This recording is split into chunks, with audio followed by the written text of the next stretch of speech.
संजय जी वो किसान थे ही नहीं, वो उड़दंगी थे। हजारों लोगों की पुलिस की फौज उनके पास है। अगर वो चाहते तो हेलीकॉप्टर मिनट के 100वें हिस्से में नीचे उतर जाता। अगर ऐसा कोई आंदोलन होता तो मुझे लगता है कि हेलीकॉप्टर की फांगड़ियों में तथाकथित किसानों की मुंडियां खड़ी होती। परंतु धड़कन में आपका स्वागत है और मैं हूं आपके साथ संजय कौशिक। हमारे साथ हैं यूथ आइकॉन जो कि भाजपा के युवाओं के चेहरे रहे हैं, पहले प्रदेश अध्यक्ष भी रहे हैं और अब भाजपा पार्टी ने उनको युवा आयोग का चेयरमैन बनाकर युवाओं की एक जिम्मेदारी दी है। उनका नाम है मुकेश गौड़, जो कि युवा आयोग के चेयरमैन हैं और अब इस पद पर युवाओं के लिए कितना कार्य करने जा रहे हैं, अभी उनसे बातचीत जारी है। जी, युवाओं के लिए किस तरह की जिम्मेदारियां रहेंगी? अब युवाओं को लेकर संजय जी, हरियाणा प्रदेश के अंदर जो है ग्राम स्तर के ऊपर इकाई गठित करके और प्रदेश के युवाओं को जागृत करके, और हमारे जैसे वो जल संरक्षण को लेकर के हो, वो रक्तदान शिविर की बात हो, चाहे वो कन्याकुमारी के अंदर ले जा कर के स्वामी विवेकानंद की जन्मस्थली के जो कार्यक्रम चल रहे हैं उनसे दर्शन करवाने की बात हो, या और इस प्रकार के हमारे महापुरुषों के जो दिन हैं उनको उनके दिमाग में उनके राष्ट्रवाद का विषय उनके साथ जोड़ करके और भारत देश की तरक्की में उनका योगदान देने को लेकर के हम काम करेंगे। आप यूथ आइकॉन रहे हैं, भाजपा ने आपको लगातार यूथ आइकॉन के रूप में डाला है और जब अब टिकटों की बात की जाए, अब की बार युवा जो टीम थी उससे टिकटें दी गई थी, लेकिन जब आप प्रदेश अध्यक्ष रह चुके, कहीं खलती है कि आप राजनीतिक पार्टी से, राजनीतिक धरोहर से संबंधित नहीं थे इसलिए आपकी टिकट कटी? नहीं, ऐसा नहीं। देखिए, इसमें कोई दो राय नहीं कि जब हमने शुरू की राजनीति करनी आज से 22-23 साल पहले, तो मन में कहीं चुनाव लड़ने की महत्वाकांक्षा नहीं थी, क्योंकि उस समय भारतीय जनता पार्टी को सुबह में 3-4% वोट मिलता था। राष्ट्रवाद के विषय को लेकर के नेशन फर्स्ट पार्टी, नेक्स्ट और सेल्फ लास्ट की आइडियोलॉजी से हम लोग जुड़े थे, काम करते रहे। आगे जा कर के हमें भी लगा कि चुनाव लड़ना चाहिए, तो उसके नाते निमित्त हमने तैयारी भी की। टिकट नहीं मिली, कोई बात नहीं, हम पार्टी के लिए फिर भी निरंतर काम करेंगे। आपको लगता है कि पार्टी में कुछ लोग आए थे जिन्होंने आपकी टिकटें कटवाई, या फिर कुछ लोग हैं जो जिले में चाहते हैं कि सिर्फ हमारी ही राजनीति रहे? ना ना ना ना, मुझे नहीं लगता कि किसी एक व्यक्ति विशेष की इतनी औकात हो कि मुकेश गौड़ की टिकट कटवा दे। मैं भारतीय जनता पार्टी का सच्चा सिपाही हूँ। पार्टी मुझे कहेगी तो मैं चुनाव लड़ूंगा, वरना कोई फर्क नहीं पड़ता। जब तक बीजेपी के अंदर हैं, LIC के बारे में आपने सुना होगा, जीवन के साथ भी और जीवन के बाद भी। LIC की पॉलिसी की टैग लाइन है, हमारी भी यही टैग लाइन है।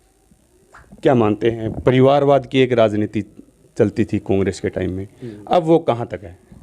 नहीं, कांग्रेस कोई पार्टी नहीं है। कांग्रेस एक केंद्रीय स्तर पे देखोगे तो गांधी परिवार से जुड़ी हुई है, और प्रदेश के अंदर देखोगे तो कांग्रेस की अलग अलग टीम है। भिवानी में आकर के वो किरण कांग्रेस हो जाती है, रोहतक में जाकर के और सोनीपत में जाकर के हुड्डा कांग्रेस हो जाती है, हाईवे बेल्ट पे वो जाकर के सैलजा कांग्रेस हो जाती है, रणदीप सुरजेवाला कांग्रेस हो जाती है। पहले वो सिरसा की तरफ अशोक तंवर कांग्रेस होती थी। तो कांग्रेस तो कोई पार्टी है ही नहीं, वो तो धड़ों में बटी हुई है। मुकेश गौड़ एक मध्यम वर्ग के परिवार से थे, आज युवा आयोग के चेयरमैन बने हैं, युवा के प्रदेश अध्यक्ष भी रहे हैं भाजपा के। किस तरह से देखते हैं, एक मेहनत के दम पे आपने कितना मुकाम हासिल किया? नहीं, मैं अपने आप से संतुष्ट हूँ। मैंने जिस संगठन के लिए काम किया, और चेयरमैन मेरे लिए कोई बड़ी बात नहीं है। चेयरमैन बनना ना बनना कोई मायने नहीं रखता। सरकार ने मुझे जिम्मेवारी दी है, क्योंकि मैंने लगातार 20 वर्षों तक भारतीय जनता युवा मोर्चा में काम किया। अब सरकार ने जिम्मेवारी दी है कि मैं पुनः युवाओं के बीच में जा कर के और उनके अंदर राष्ट्रवाद का भाव भर के और देश की तरक्की में उनका योगदान कैसे हो। देखिए, आज प्रदेश का नौजवान ही नहीं, पूरे देश भर में युवाओं को लगता है कि मुझे गवर्नमेंट जॉब मिले। हमारा आयोग ये काम करेगा कि गवर्नमेंट जॉब आपको मिलती तो उसकी आप तैयारी कीजिए, अन्यथा आप अपने स्वयं के रोजगार, उद्योग, धंधे स्थापित कीजिए, उसके अंदर हम अपनी तरफ से योगदान देंगे।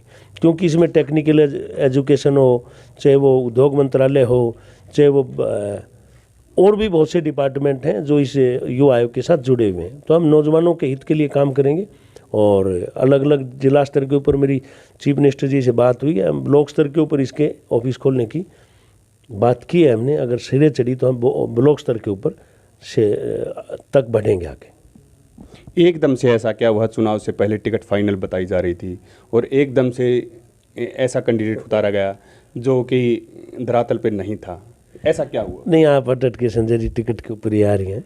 मुझे लगता है कि आप भावनात्मक रूप से मेरे साथ जुड़े हुए हैं, तो आपकी भावना भी जुड़ी है। ऐसा नहीं है, वो कैंडिडेट भी कहीं ना कहीं से टिकट के लिए प्रयास में थे और पूर्व में विधायक भी रहे, तो उस नाते उनको टिकट दी। मुझे बेहतर लगे होंगे तो दे दी होगी टिकट। सांसद और मुकेश गौड़ के रिश्ते कैसे हैं? बहुत अच्छे रिश्ते। सांसद हमारे माननीय सांसद हैं, तो उस नाते हमारे बहुत ही सम्मानित हैं। एक मन से आपने किसी की ये कहा था कि किसी ने मेरी टिकट कटवाई है मुख्यमंत्री? ना, मैंने तो पहले भी कहा कि कोई व्यक्ति मेरी टिकट कटवा दे, किसी में इतना दम नहीं, औकात ही नहीं किसी की। संगठन को, क्योंकि पार्टी के अंदर कोई व्यक्ति टिकट नहीं देता है, बीजेपी में, कांग्रेस में व्यक्ति टिकट देते हैं, यहाँ पर संगठन देता है।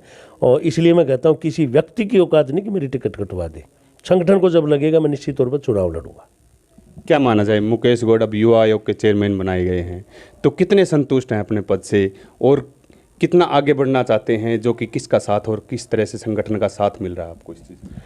देखिए, हम उस विचारधारा से हैं जिसमें व्यक्ति की खुद की कोई इच्छाएं होती नहीं।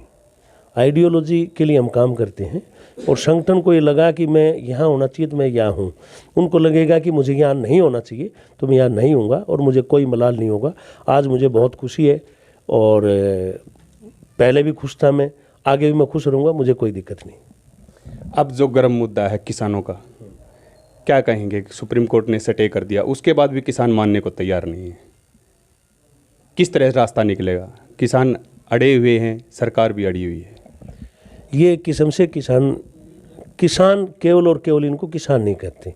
आप भी स्वयं खेती बाड़ी का काम करते हैं। मैं यहाँ आया तो दिनेश से मैंने पूछा, दिनेश कहाँ है? बोला बिरसम लेने गया हुआ था। मैंने और जोनी से पूछा, जोनी भी खेत में पानी दे रहा था। तो यानी कि किसान तो यहाँ भी है ना, किसान है, वो अपने खेत के अंदर काम कर रहे हैं। वो तो कम्युनिस्टों का और बाकी अन्य विपक्षी पार्टियों का। ये हमारा देश का सौभाग्य है कि पिछले 6.5-7 साल के समय में देश के यशस्वी प्रधानमंत्री नरेंद्र मोदी जी ने पूरे विपक्ष को बेरोजगार कर दिया। विपक्ष के पास कोई काम था नहीं, तो उनको ले दे करके इसका बहाना मिला और कम्युनिज्म और ये सारी देश की अन्य अन्य विचारधाराएं जो हैं वो वहाँ पर एकत्रित हो गई।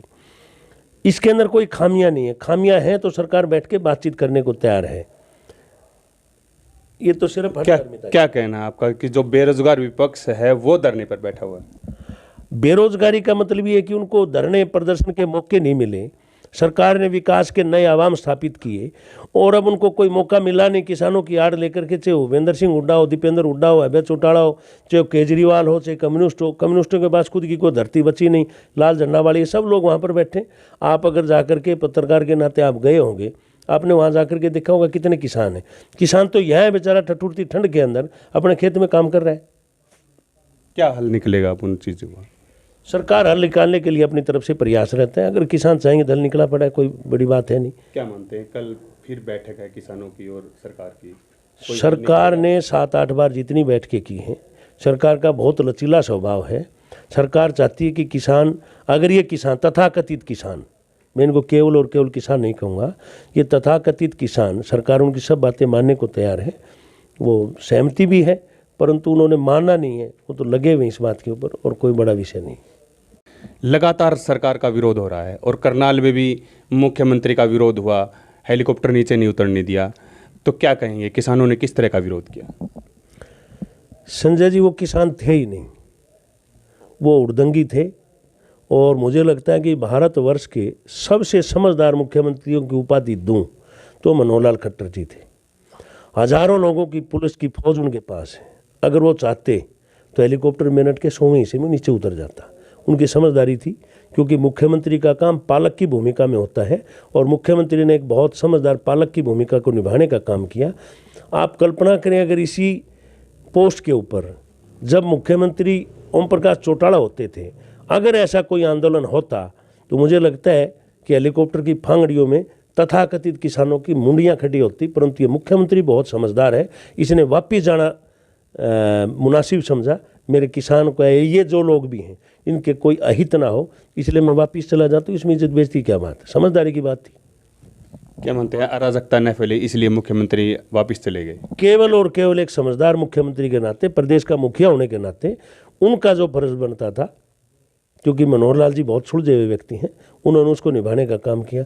वरना जिस आदमी के पास हजारों लोगों की फौज हो, जब चाहे कुछ भी कर ले, ये चौटाला जैसे लोग करते थे। मनोहर लाल जी के पास एक संस्कार है, राष्ट्रीय स्वयंसेवक संघ से निकल के आए हुए मंजे हुए स्वयंसेवक हैं, तो इनसे आप ऐसी कल्पना नहीं कर सकते। अगर ऐसे 10 और भी प्रयास होंगे तो मनोहर जी ऐसी कोई बात नहीं करेंगे जो चौटाला और हुड्डा के राज में हुआ करती थी। तो ये थे हमारे साथ युवा आयोग के चेयरमैन मुकेश कोट जी, जिनका मानना है कि विपक्ष जो बेरोजगार हो चुका है वो किसान आंदोलन में डटा हुआ है। बवानी खेड़ा से संजय कौशिक की रिपोर्ट।